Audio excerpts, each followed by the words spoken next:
1절로 12절까지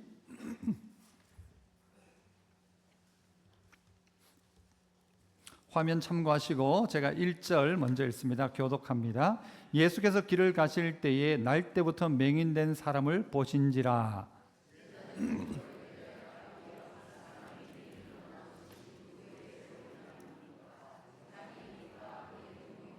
예수께서 대답하시되 이 사람이나 그 부모의 죄로 인한 것이 아니라 그에게서 하나님이 하시는 일을 나타내고자 하심이라.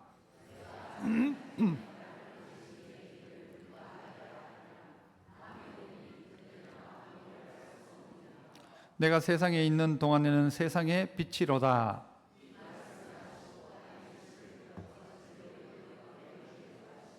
이르시되 실로암 못에 가서 씻으라 하시니 실로암은 번역하면 보냄을 받았다는 뜻이라. 이에 가서 씻고 밝은 눈으로 왔더라.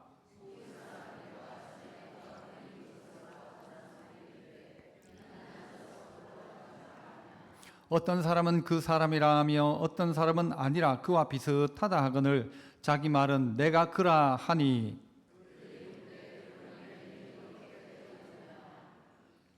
대답하되 예수라는 그 사람이 진흙을 이겨 내 눈에 바르고 나더러 실로암에 가서 씻으라 하기에 가서 씻었더니 보게 되었노라. 그들이 이르되 알지 못하노라 하니라. 아멘. 오늘 요한복음 9장을 가지고 문제 너머의 은혜라는 제목으로 말씀을 함께 나누고자 합니다. 살아가면서 우리는 상당히 많은 문제에 직면하곤 합니다. 어떤 분들은 질병 때문에 절망적인 순간을 당하는 분들도 있습니다. 가난의 문제가 얼마나 심각한지 이 가난 때문에 목숨을 끊는 이들도 볼 수가 있습니다. 살아가면서 여러 가지 시도와 실패가 있죠. 시작했는데 실패, 사업을 실패하기도 하고 결혼에 실패하기도 하고 어떤 이는 직장에 여러 번 낙방하기도 합니다. 시험을 칠 때마다 낙방하기도 하죠. 관계 속에 어려움을 겪는 이들도 꽤 많이 있습니다. 그러면서 이런 큰 문제, 절망적인 상황이 생길 때마다 왜 나에게 이런 일이 생길까? 남들은 다 행복한 것 같고 남들은 그냥 다 잘 사는 것 같은데 왜 나만 이렇게 힘들까라는 생각을 하기도 합니다. 우리 생각 속에, 우리의 마음들 속에, 우리의 인생에 일어나는 이 문제들 앞에 우리는 어떻게 반응해야 할까요? 오늘 이 본문 속에 보면 사람들이 보는 이 문제에 대한 시각과 예수님의 시각은 전혀 다른 것을 보게 됩니다. 문제가 있죠. 어떤 문제입니까? 태어나면서부터 맹인이었습니다. 태어나면서부터 맹인이니까 보는 게 뭔지 안 보이는 게 뭔지도 모르는 사람입니다. 맹인이 할 수 있는 일이 아무것도 없다 보니까 길가에 앉아서 구걸을 하고 있던 인생이었습니다. 어찌 보면 참 불쌍하다, 안 됐다 할 수 있는 인생 아니겠습니까? 사람이 어떻게 태어나도 저렇게 태어났을까라는 생각을 할 수도 있겠죠. 우리나라 2020년 기준에 등록된 시각장애인 숫자가 25만 2천 명 정도랍니다. 25만 명가량이 시각장애인으로 등록했다는 것이죠. 그런데 시각장애인의 많은 부분이 후천적이라는 겁니다. 그러니까 우리가 살면서 후천적으로 보지 못하게 되는 사람들도 꽤 많이 있다는 거죠. 우리 인생도 보면 앞길이 보이지 않는 인생 마치 맹인과 같습니다.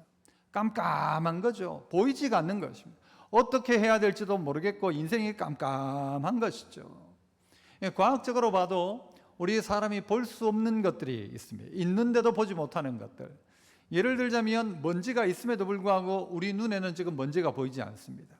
그러나 빛을 쫙 비추면 아침에 창문을 딱 열면 그 빛이 비치는 자리에 먼지가 눈에 다 보이기 시작합니다.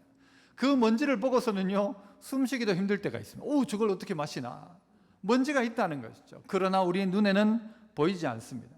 빨주, 노초, 파남보 색깔을 우리가 다 본다고 하지만 그 색깔 너머에 다른 색깔들도 있습니다. 엑스레이도 있고요, 무슨 광선도 있습니다. 그럼 우리가 눈으로 보지 못하는 경우들이 꽤 많다는 것입니다. 우리 손에 수많은 세균들이 있지만 여러분 이것을 현미경을 통해서 보면 꿈틀꿈틀거리는 세균을 볼 수 있지만 우리 지금 눈에는 보이지 않습니다. 볼 수 없는 것들이 참 너무 많다는 것입니다. 그러나 사람들이 보지 않도록 해놓은 건 안 봐도 되지만 봐야 할 것을 못 보고 살아간다? 이건 참 안타까운 일일 것입니다. 그러나 인간의 이런 한계들 가운데 이 문제, 맹인이 가지고 있는 문제를 넘어서서 그 뒤에 은혜가 있다는 것을 볼 수 있는 눈들이 우리 안에 있다면 참 좋겠다 싶은 것이죠.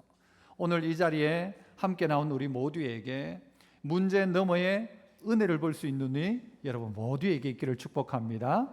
이것이 우리가 가져야 될 생각인데, 자, 그렇다면 오늘 본문 속에서 첫 번째는요, 따라서 한번 해볼까요? 나를 보는 눈. 그 뒤에 뭐라고 해놨어요? 목적이 있다는 것입니다. 사람들이 보는 나, 내가 보는 나, 주님이 보는 나가 다르다는 것이죠. 예수님께서 길을 가고 계셨습니다. 길을 가고 있는데 날 때부터 맹인된 사람을 길에서 예수님이 보셨다 했어요. 길 지나가다가 이거 그냥 사람 있네가 아니라 의도를 가지고 그 사람을 지켜보셨다는 것입니다. 그 맹인이니까 거지로 구걸하고 살고 있는 이 맹인을 보고 계시니까 옆에 있던 제자들이 뭐라고 말을 거두는가 하면 2절에 이렇게 이야기하죠. 제자들이 물어 이르되 랍비여, 이 사람이 맹인으로 난 것이 누구의 죄로 인함이니까? 누구 죄 때문에 날 때부터 맹인이 되었습니까? 자기 죄입니까? 아니면 그 부모이니까? 라고 묻게 됩니다. 이 제자들이 가지고 있는 생각은 뭔가 하면요, 이에 가지고 있는 이 문제가 왜냐라는 것이죠. 부모의 잘못으로 말미암아 자식이 맹인으로 태어났는가, 아니면 자기 죄 때문에 이렇게 되었는가 라고 그 원인을 찾아내는 것이죠. 누구 때문이냐라는 거죠. 우리는 살아가면서 이 원인을 자꾸 찾으려고 합니다. 어떤 문제가 생기면 누구 책임이냐 이거 따집니다. 뭔가 어떤 일을 실패하면요, 그 실패했던 원인이었던 사람을 찾아가고 그 사람을 그냥 완전히 그냥 매장시켜 버리는 경우가 있습니다. 사람이 실패할 수도 있죠, 실수할 수도 있죠. 그러나 그 상황 속에서 원인을 찾는 거죠. 누구 죄 때문이냐, 이번 이 문제가 누구 때문이냐, 한 명을 잡아가지고는 그 원인으로 다 돌려버리는 겁니다. 그래서 이 맹인으로 난 사람이 왜 맹인으로 태어났는가, 어떻게 생각하고 있는 거예요? 죄 때문에 죄값을 치르고 있다라고 생각한 것이죠. 이 사람의 맹인된 것은 무슨 잘못을 했기 때문에 이렇게 된 것이다 라고 하는 거예요. 종종 우리의 질병을 죄와 연관시키는 이단이 있습니다. 물론 죄로 말미암아 병이 들 때도 있지만 모든 것이 그렇지는 않습니다. 그런데 무슨 감기 걸리면 무슨 감기 귀신이 들었다 하고, 주일날 교회 와서 그날 특별히 좀 피곤해서 졸았는데 졸음마귀가 들었다고 하고, 사람이요 모든 것을 전부 죄와 마귀와 연관시키더라는 것이죠.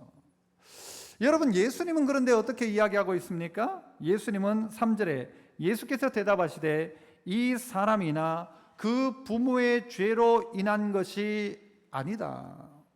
이 사람이 맹인된 것은 그가 무슨 잘못을 해서 이런 것도 아니고 그 부모의 죄 때문도 아니다. 부모가 죄가 없다는 말이 아니라 죄 때문에 맹인된 것이 아니다. 이 사람에게서 자꾸 원인을 찾아서 저 사람은 그래가지고 그렇다고, 그 사람이 무슨 문제 생기면 그 사람이 그때 그거 내한테 잘못해가지고 그렇게 되었다고 라고 하는 사람들이 있더라는 것이죠. 그게 아니다. 주님은 뭐라고 말해요? 그에게서 3절 하반절, 죄로 인한 것이 아니라 그에게서 그 다음 뭐래요? 하나님이 하시는 일을 뭐요? 나타내고자 하심이라. 이 사람에게 맹인된 것은 무슨 죄 때문에 맹인된 것이 아니라 지금 이 맹인을 통해서 하나님이 하시고자 하는 일을 나타내려고 하시는 것이다. 그러니까 주님은 뭔가 하면요, 그의 인생에 목적을 두고 있는 것입니다. 이 인생이 쓸모없다가 아니에요. 재정적인 어려움을 당하고 또 돈을 어디 잃어버리고 나니까 난 살 가치도 없어. 아니요, 아니라는 말입니다. 어떤 일에 실패하고 나니까, 어떤 절망적인 상황이 되니까 나는 살 필요가 없어. 아니요. 주님은 뭐라고 말씀하시는가? 이 맹인된 이 일을 통해서 하나님이 하시는 일을 나타내기 위한 목적이 있다라는 거죠. 목적이 있다. 여러분, 저는 그 군대에 갈 때에 논산훈련소에서 머리 긴 분이 오더니 사람을 뽑는 거예요. 딱 제가 눈치가 빨라요, 안 빨라요? 빠르죠. 눈 딱, 머리 긴 군인이면 이건 분명히 어디 보안대나 아주 좋은 데다. 그래가지고요, 제가 가가지고 막 다 해치고 결국 뽑혀가지고 그 사람이 제 이름을 썼어요. 그래서 저는 딱 생각에 최소한 보안대다. 보안사 이런 데 가면 머리 기르고 사복 입고 군생활 하거든요. 제 친구도 그랬기 때문에. 그 친구는 막 우리 휴가 나와가지고는요, 차를 몰면서 자기 보안사 그 면허증 이 신분증을 딱 밖에 내밀고 경찰 보는데도 막 멋있다 싶어가지고 저도 이제 보안사다 싶었어요. 웬걸 다 훈련 끝내고 또 운전교육도 다 받고 서울로 가더라고요. 역시 서울로 가야지. 서울로 딱 갔어요. 새벽에 딱 내렸어요. 머리 긴 듯한 사람 한 명이 나오더라고요. 나오더니 가자 그래요. 가자 하는데 나중에 가봤더니 어딘가 공수부대였어요. 공수부대. 거여동 공수부대로 버스를 타고 가는데요, 공수부대라는 사실을 알고는 절망이 막 되는 거예요. 눈을 감으면 하늘에서 막 낙하산이 막 떨어지는 거예요. 그때 당시에 어떤 이야기가 있었는가 하면요, 공수부대 하사관 남자하고 여자 한 명이 둘 다 죽었어요. 떨어졌어요. 그래가지고 뭐 사고가 났다 막 문제가 막 돼 있었을 때였거든요. 가는데 눈만 감으면 전부 낙하산 떨어지다가 막 나무에 걸리는 생각, 어디 건물에 걸리는 생각, 낙하산이 안 펴지는 생각, 막 이 생각을 하면서 왜 내가 여길 와야 되냐고. 내가 왜? 나는 어디 가야 되는데? 보안사 가야 되는데 내가 왜 여기 공수부대를 와야 되냐고. 왜라는 질문을 계속 한 거죠. 그런데 가만히 생각하다가 생각을 바꾸기 시작했어요. 하나님이 나를 여기 보내신다면 무엇 때문에 보내실까? 무엇 때문에 보내실까? 무엇 때문에? 라는 생각을 하기 시작했어요. 그때 제 마음속에 옛날에 어떤 생각이 있었는가 하면요, 제가 어디 중국이든 어디 밀림이든 하나님이 어디로 보내시든 나는 간다. 다 가는데 생각해 보니까요, 그 선교지에 어디 간다 치면은 그 선교지에 가는데 가장 적합한 군생활은 뭔가 하면 공수부대예요. 낙하산 타고 내려가고, 그죠? 다 해가지고 무전기 메고 길 가다가 먹을 것 없으면 막 뱀 잡아 먹고, 이게 전부 공수부대에서 하니까 생각을 했어요. 왜냐라고 하기보다가 무엇을 위해서. 그래서 why가 아니라 뭔가 하면 for what, 무엇 때문에 하나님이 나에게 오늘 이런 고통, 어려움을 주었을까라고 할 때에 오늘 왜 내가 이렇게 돼야 돼? 남들은 다 그런데 왜 나만 그래야 되냐고. 그런데 나를 통해서 하나님이 어떻게 해요? 하고자 하는 일을 어떻게 해요? 나타내고자 하심이라. 내가 뭐라고? 난 맹인인데, 할 줄 아는 게 없는데, 나는 거지인데, 구걸하고 있는데, 아니 나는 너를 통해서 하나님이 하고자 하는 일을 나타낼 거야 라는 것입니다. 요셉은요, 자기 스스로가 어떻게 생각했는가? 자기 형들에 의해서 저 애굽으로 팔려갔어요. 인신매매로 사랑받던 그 아들이 팔려갔단 말이죠. 가가지고 종 노릇하고 감옥에 갇히고 온갖 고생을 합니다. 그러나 그의 마지막 고백이 무엇입니까? 나를 여기로 왜 보내셨는가? 왜 내가 여기 와서 이 고생을 해야 되냐고. 그 형들 때문이다. 그 형들만 없었어도 나는 지금 아버지 집에서 평안히 있었을 건데, 라고 하지 않고 나를 여기 보내신 분은 하나님이시다. For what? 무엇을 위해서? 왜 나를 여기 보내셨을까를 생각하기 시작한 것이죠. 그때 그는 이 요셉을 통해서 무엇이 가능하게 합니까? 온 땅에 흉년이 들었을 때에 요셉을 먼저 애굽 땅에 보내서 온 백성을 살릴 수 있는 흉년을 예비하는 자로 요셉을 그 자리에 세우셨던 것입니다. 그래서 한때 제가 한번 말씀드렸던 책 제목이 뭐죠? 버려진 것이 아니라 뿌려진 것이다. 요셉은 처음에 생각은요, 버려진 줄 알았어요. 아버지가 나를 버리고 형들이 나를 버리고 하나님도 나를 버린 줄로 알았어요. 그런데 가만히 생각해 보니 why가 아니라 for what, 무엇 때문에, 무엇을 위해서 나를 여기 보내셨는가 생각해 봤더니 버려진 게 아니라 뿌려진 것이다. 뭘로? 꽃씨로 뿌려진 것이죠. 씨앗으로 뿌려진 것이죠. 그래서 그 요셉이 있는 자리에 뭐하도록? 꽃을 피우도록, 요셉이 있는 자리에서 열매가 맺히도록, 그래서 하나님이 나를 여기 보내셨다. 무엇을 위해서? 무엇하라고? 이것을 깨달았다라는 것입니다. 우리가 알아야 할 것이 이것입니다. 나를 보는 눈, 목적이 있다. 하나님이 하고자 하는 일을 나타내기 위해서 오늘 나의 아픔, 나의 환경, 이것을 하나님 나를 통해 사용하신다는 것입니다. 주님은 길가에 앉아있던 이 맹인을 보셨어요. 그 보시는 그 눈이 어떤 눈이었어요? 아이고 참 안됐다, 네 인생도 참, 이게 아니라 이 맹인을 통해서 하나님이 하고자 하는 일이 있다. 그러나 대부분의 사람들은 자꾸 이야기, 저 사람 저 집이 왜 그렇게 된지 아냐? 다 그래가지고 그렇다고, 그 사람이 왜 그래? 그래가지고 그렇다고 자꾸 우리는 판단하려고 합니다.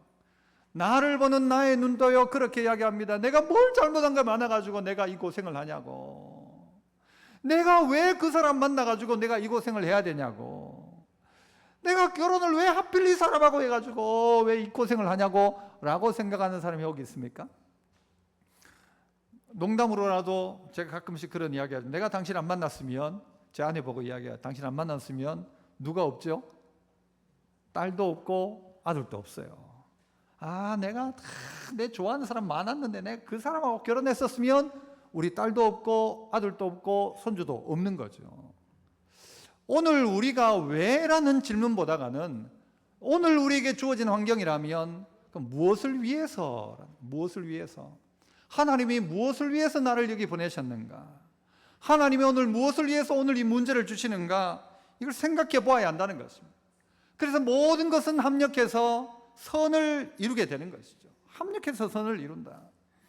여러분, 예배를 드릴 때에도 똑같습니다. 설교자인 제가 어떤 마음을 가지고 예배하느냐에 따라 달라집니다. 설교를 하면서도 아이고 뭐 설교 백날 해봐라 성도들 안 듣는다, 듣는 척하고는 안 바뀐다, 그러니까 막 설교한다고 사람 안 바뀐다, 이런 마음을 가지고 설교자가 설교를 한다면 성도들이 교회에 올 때에 아이고 뭐 오늘 또 뭐 어쩔 수 없이 교회를 가긴 가지만 막 빨리 마치고 막 놀러나 가야 되겠다, 이 생각과 아니면 기대를 가지고 하나님이 오늘 내게 말씀하실 것이다, 오늘 하나님이 나를 위해서 준비하신 말씀이 분명히 있을 것이다, 절망 속에 있는 내가 문제 너머의 은혜를 발견하라고 오늘 하나님이 내게 말씀하실 것이다 라는 기대함을 가지고 자기의 시각을 나는 끝났고 나는 왜 이래야 되냐고 하던 사람이 바뀌어서 나를 통해 하나님이 하실 일이 있다라고 생각하니까요, 차원이 달라지기 시작하는 거예요.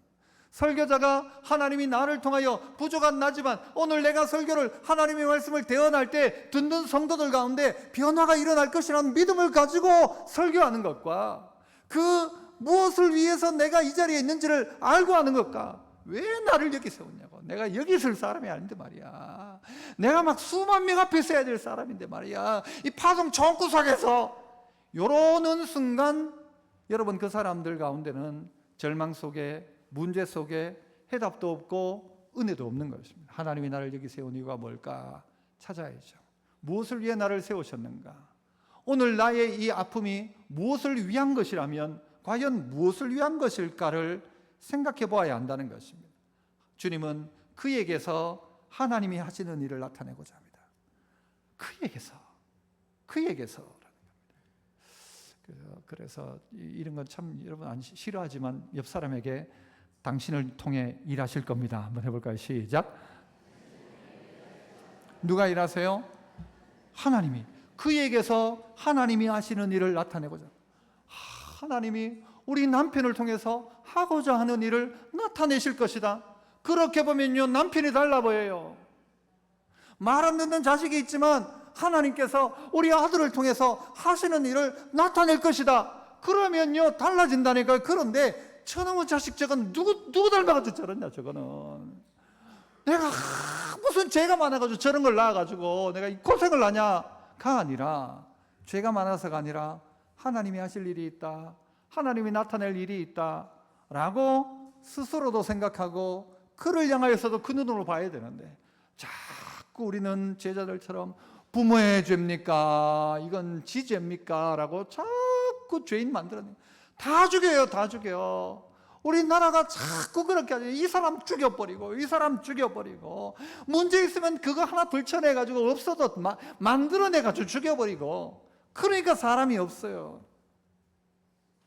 주님은 이 맹인을 향하여 죄 때문이 아니라 하나님이 하시는 일을 나타낼 것이다 라고 말씀하셨습니다. 그래서 why가 아니라 우리는 자꾸 for what, 그 무엇을 위해서 하나님 나를, 무엇을 위해서 오늘 이 문제가 있을까, 오늘 이 문제를 통해서 하나님은 나에게 원하는 바가 무엇일까를 생각하라는 거죠. 두 번째는 따라서 또 한번 합시다. 지금을 해석하라. 네, 지금을 해석할 필요가 있습니다. 주님이 이렇게 말씀을 하세요. 자, 4절. 때가 아직 낮음에 나를 보내신 이의 일을 우리가 하여야 하리라. 밤이 오리니 그때는 아무도 일할 수 없느니라. 내가 세상에 있는 동안에는 세상의 빛이다. 여러분 4절을 다시 한번 보세요. 정확하게. 때가 아직 뭐다? 낮이다. 이 때가 지금 낮인 거 누가 모르겠어요. 그 말이 아니라 지금은 낮의 시간이라는 것입니다. 지금의 때가 뭐 할 때냐? 낮의 시간이다. 낮은 뭐 하는 시간이냐? 나를 보내신 이의 일을 누가? 우리가. 나를 보내셨어요. 누가? 하나님이 예수님을 이 땅에 보내셨단 말이에요. 나를 보내신 이의 일을 지금이 낮이기 때문에 누가 하여야 하랴? 우리가 하여야 할 것이다. 밤이 오리니 그때는 아무도 일할 수 없다. 밤 되면 아무도 못한다. 지금 해야 한다라는 것입니다. 그래서 우리는 지금을 해석해야 됩니다. 주님은 지금을 어떻게 해석하셨어요? 지금은 낮이며 지금은 나를 보내신 이의 일을 우리가 할 때다라는 것입니다. 어느 순간이 되면 우리가 일하던 것을 내려놓을 때가 분명히 옵니다. 육체 때문에도 그렇고 시간 때문에도 그렇고 환경 때문에도 그렇고 하고자 하나님이 예수님을 보내셨던 그 일을 낮에 해야 될 우리의 일을 못할 날이 분명히 온다는 것입니다. 그 전까지 어떻게 하라는 거예요? 일하라는 것이죠. 일하라는 것입니다. 오늘 우리에게 있는 이 문제, 이 맹인의 이 문제는요, 보지 못한다는 것입니다. 눈을 감으나 뜨나 깜깜한 거예요. 보는 게 뭔지도 몰라요. 그런데 어떻게 해요? 예수님이 오심으로 말미암아 우리 가운데 빛으로 오셨다는 것이죠. 지금은 낮이니까 여러분 예수님이 뭐래요? 세상에 있는 동안에 세상의 빛이다. 내가 세상의 빛이다. 나는 세상의 빛이다. 그래서 이 빛이 어떻게 하기 시작합니까? 빛이 드러나기 시작하는 거죠. 빛이 가는 곳곳마다 어둠이 밝아지기 시작합니다. 소금이 녹아지는 자리에 부패가 멈추기 시작하는 것이죠. 이게 성도의 일이라는 것입니다. 저희 이야기를 또 해보자면요. 저는 이쪽 폐를 좀 잘라냈습니다. 폐를 좀 잘라냈어요. 폐를 절제하면서 제 생각에 이제 수영을 하거나 뛰면 숨 쉬는 것도 숨도 좀 벅차고 좀 그렇지 않겠나 싶었는데요. 막상 아무 문제 없더라고요. 뭐 적당히 좀 잘라내도 이 물속에 들어가서 숨 참고 하는 건 별 문제가 없더라고요. 저는 누구에게 가장 위로해 줄 수 있는가 하면요, 폐 수술을 하거나 저하고 비슷한 질병을 앓았던 분에게 가서 위로하기엔 제가 안성맞춤입니다. 무슨 폐가 어떻다 그래가지고 뭐 좀 잘라냈는데 목사님 어떡해요? 걱정하지 마세요. 저를 보세요. 저도 잘라냈잖아요. 괜찮아요. 여러분들도 각각 하나쯤은 다 아픔들이 있을 것입니다. 육신의 질고를 거친 분들이 많이 있죠. 이분들이 가지고 있는 자기의 문제가 누군가에게는 뭐가 되는가 하면요, 여러분 그들을 해석해 줄 수 있는 도구가 될 수 있다는 것입니다. 지금이 뭐 할 때냐? 지금 그렇게 울고 할 필요 없다. 다 괜찮아진다. 별 문제 없다. 말해 줄 수 있다는 것입니다. 어떤 분은 그런 이야기를 해요. 지금 아픔이 나의 사명이다. 내가 지금 아파하는 이것이 내 사명이에요. 내 아픔이었지만요, 나는 아팠지만 이 아픔 가지고 누군가를 위로해 줄 수 있는 것이죠. 누구에게 말해줄 수 있는 것이죠. 그래서 오늘 우리에게 지금을 해석하는 것은 너무너무 중요한데, 주님은 지금을 낮이라고 봤고 지금 우리가 하여야 할 때다. 하여야 할 때 뭘 하는 것이죠? 빛을 드러내기 시작하는 것이죠. 빛을 밝히기 시작하는 것이죠. 빛이 그 자리에 가 있기만 있어도 그 자리는 달라지기 시작합니다. 우리가 있는 자리가 달라지는 것처럼 이게 빛의 역할을 하는 사람들의 사명이라는 것이죠. 중국 속담에 이런 말이 있답니다. 나무 심기에 가장 좋은 때는 20년 전이었다. 나무 심기에 가장 좋은 때는 20년 전. 20년 전에 심었으면 어떻게 됐어요? 지금 울창하게 자랐을 거란 말이죠. 그런데 그 다음으로 좋은 때는 언제냐? 언제일까요? 지금이다. 그때 했었어야 됐는데 그때 그 땅을 뭐요? 샀어야 됐는데 그때 그 주식 그걸 그때 안 팔았어야 됐는데 우린 전부 그때 이야기를 하면서 막상 오늘은 아무런 결단도 못하고 살아갈 때가 많습니다. 그때 그렇게 했어야 되는데 그때가 아니라 지금이어야 하는 것이죠. 지금 우리가 뭐 할 때인가? 나를 보내신 이의 일을 우리가 하여야 하리라. 언제? 지금. 누구도, 오늘 이 맹인도 제자들도 모두가 함께 빛을 드러내기 시작하는 것이죠. 그 빛을 밝히기 시작하는 때가 지금이라는 것입니다. 과거는 역사이고 미래는 미스터리다. 과거는 지나간 역사예요. 미래는 미스터리예요. 어떻게 될지도 몰라요. 그러므로 오늘은 선물이다. 여러분, 오늘이라는 영어 단어, 현재라는 영어 단어가 뭡니까? 프레젠트. 그게 다르게 말하면 뭔지 아세요? 선물입니다. 선물. 프레젠트라는 것은요, 현재, 지금, 오늘은 우리에게 주어진 선물이 오늘이고, 과거는 역사, 미래는 미스터리. 이 어디에 나오는 이야기인가 하면 쿵우 팬더에 나오는 이야기예요. 거기에 나와요.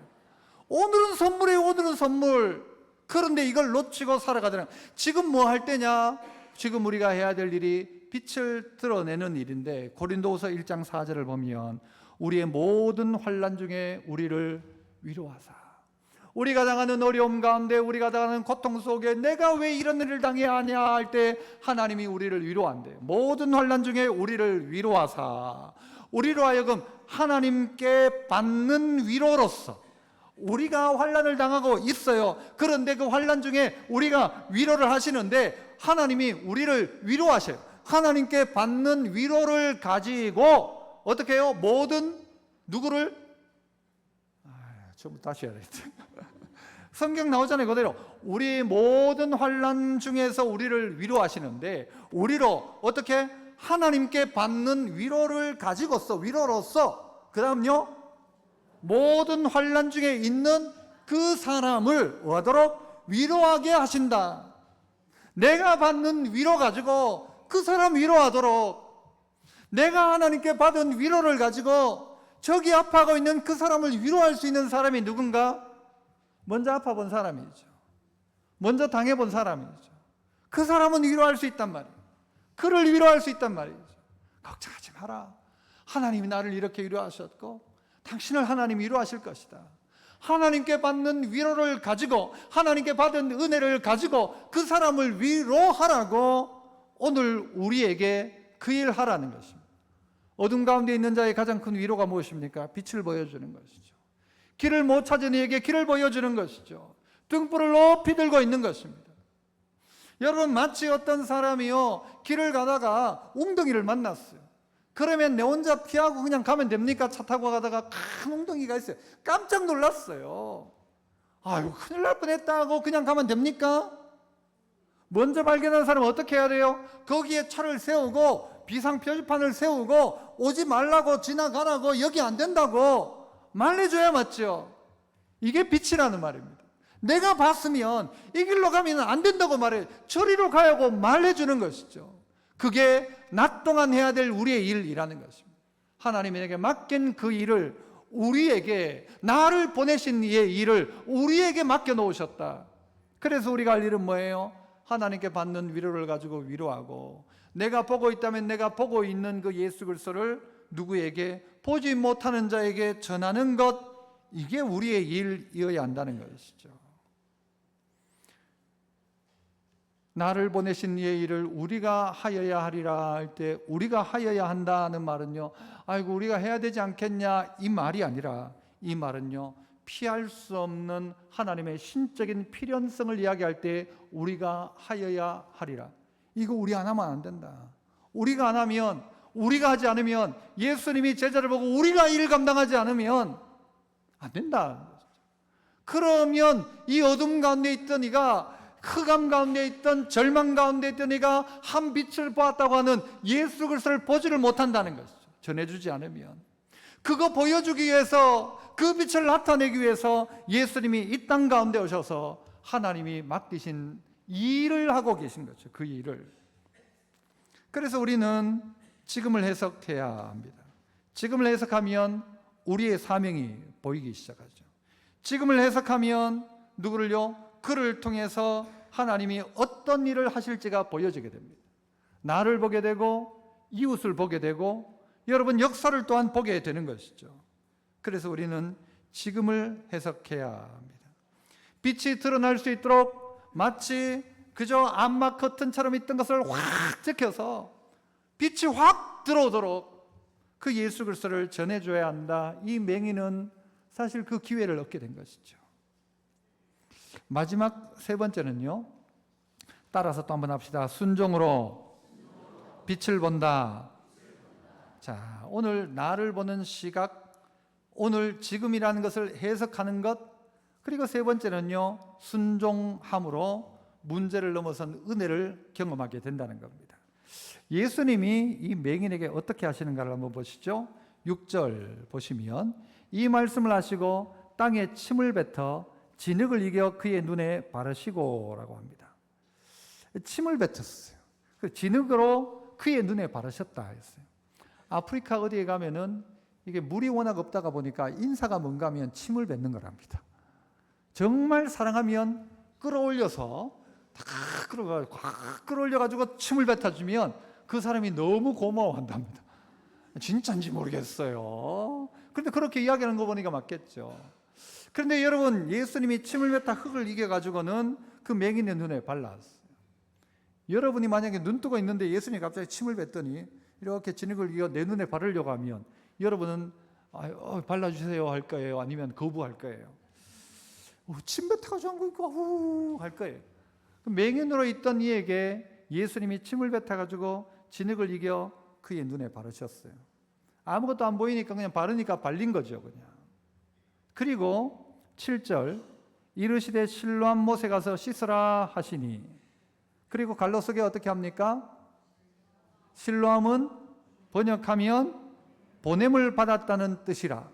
이에 가서 그 다음엔요 씻고, 그 다음엔요 밝은 눈으로, 그 다음엔요 왔더라. 예수님이 맹인에게 진흙을 이겨서 눈에 바르시고 실로암 못에 가서 씻으라 하니까요 그대로 하더라는 것입니다. 그런데 갈로 속에 있는 실로암은 뭐요? 보냄을 받았다는 뜻이다. 왜 이걸 거기다 써놓을까? 그냥 실로암은 실로암이, 대구면 대구지, 그냥 파동이면 파동이지 왜 실로암하고는 그것을 해석까지 딱 해줄까? 여러분, 이것은 실로암이 보냄을 받았다는 것이며 이 맹인의 삶이 보냄을 받은 삶이라는 것이죠.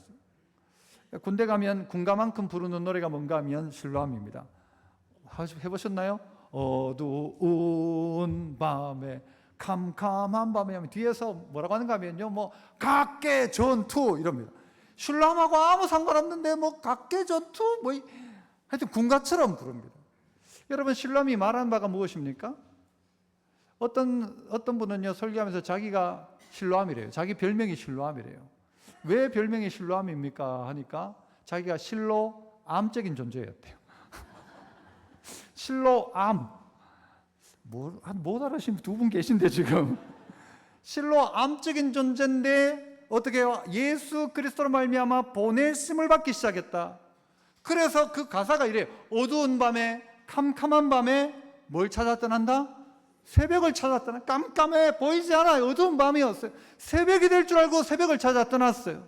그런데 종이 울리고 닭이 울어도, 새벽종이 울렸어요. 닭이 울어요. 새벽이 된 거예요.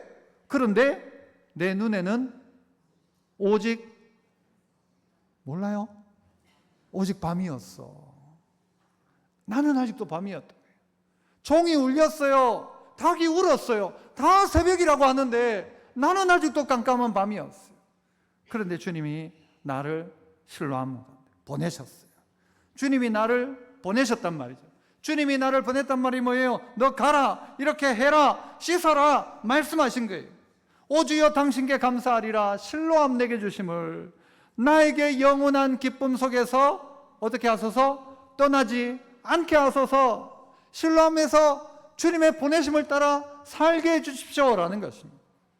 우리는 교회를 이야기할 때 에클레시아라고 합니다. 에클레시아는 부르심을 받은 자들의 모임이라고 합니다. 부름받았다, 에클레시아, 불러내었다, 불렀다. 주님의 부르심에 순종하여서 와라 하니까 온 사람들이 여러분 성도입니다. 교회입니다.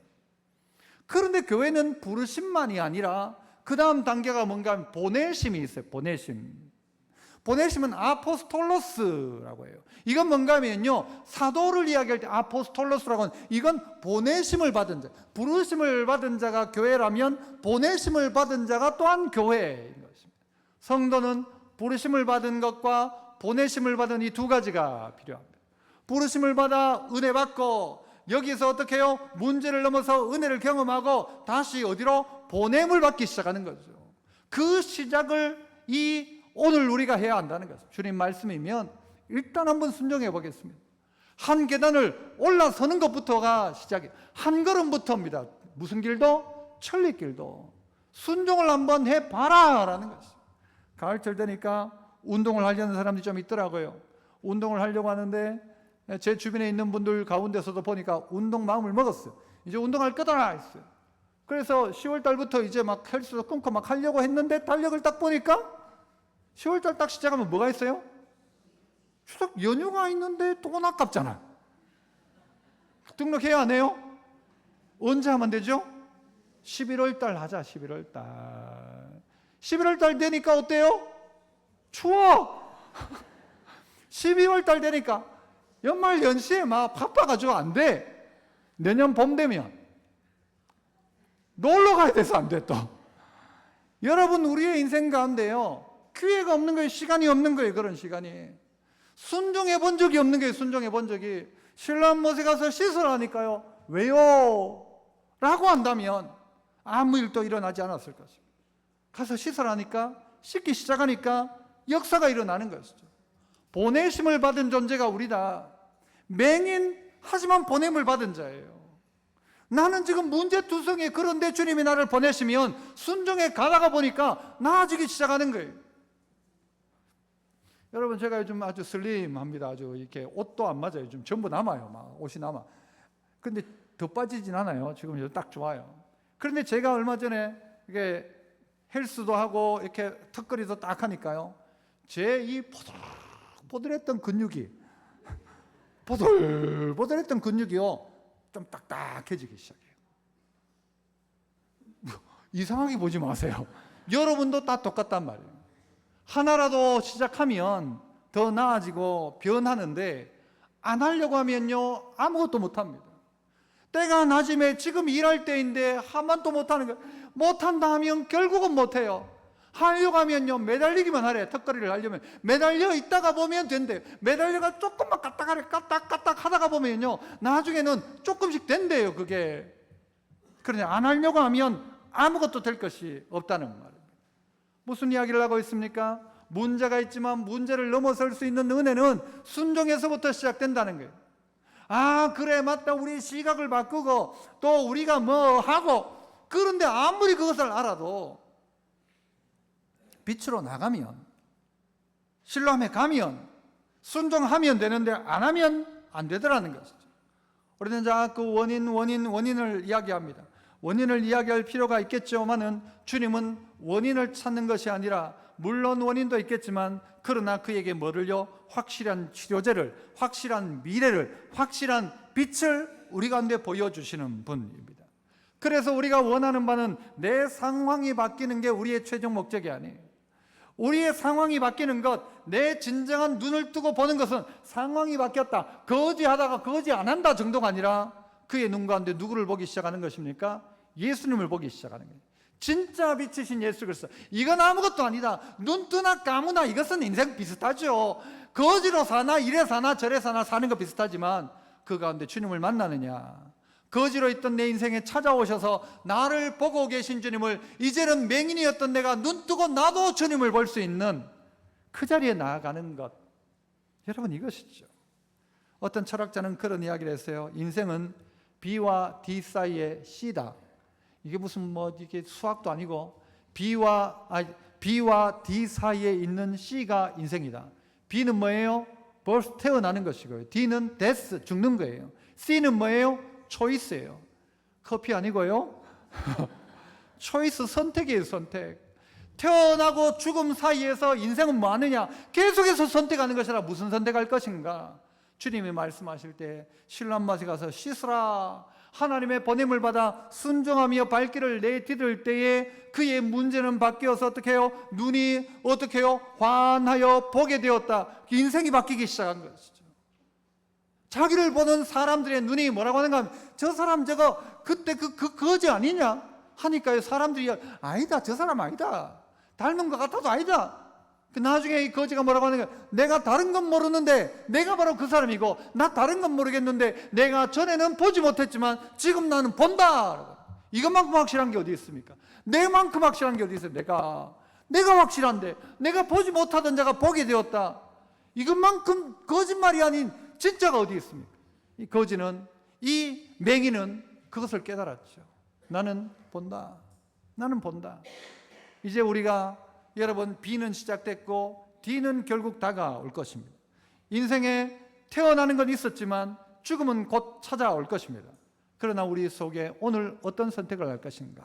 문제에 눌려가지고 나 원래 그런 인간이야, 나는 아무것도 못해 라고 하지 말고, 오늘 우리의 문제를 넘어 하나님의 은혜를 볼 수 있는 눈이 여러분 모두에게 있기를 축복합니다.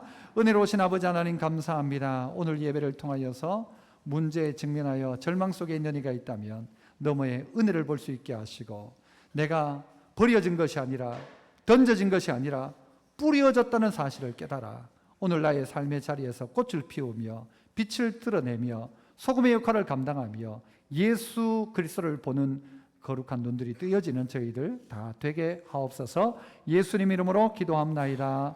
아멘. 내가 예수 믿고서 죄사함 받아 나의 모든 것 다 전부끼리요 주의 피로 내 죄가 씻겼네. 나의 모든 것 변하고 그 피로 구속받았네. 하나님은 나의 구원 되시오니 내게 정죄함 없겠네. 주님 밝은 빛 되사 어둠에 치니 나의 모든 것 다 변했네. 지금 내가 주 앞에 온전케 되는 주의 공로를 의지함일세. 나의 모든 것 변하고 그 피로 구속받았네. 하나님은 나의 구원 되시오니 내게 정죄함 없겠네. 내게 성령 임하고 붙으신 사랑 나의 맘에 가득 채우며 모든 공포 내게서 물리치시니 내 맘 항상 주 안에 있겠네. 나의 모든 것 변하고 그 피로 구속받았네. 하나님은 나의 구원 되시오니 내게 정죄함 없겠네. 은혜로우신 하나님 아버지, 오늘 또 하나님 앞에 나오며 귀한 예물 드립니다. 이 예물이 쓰이는 것에 문제 가운데 있던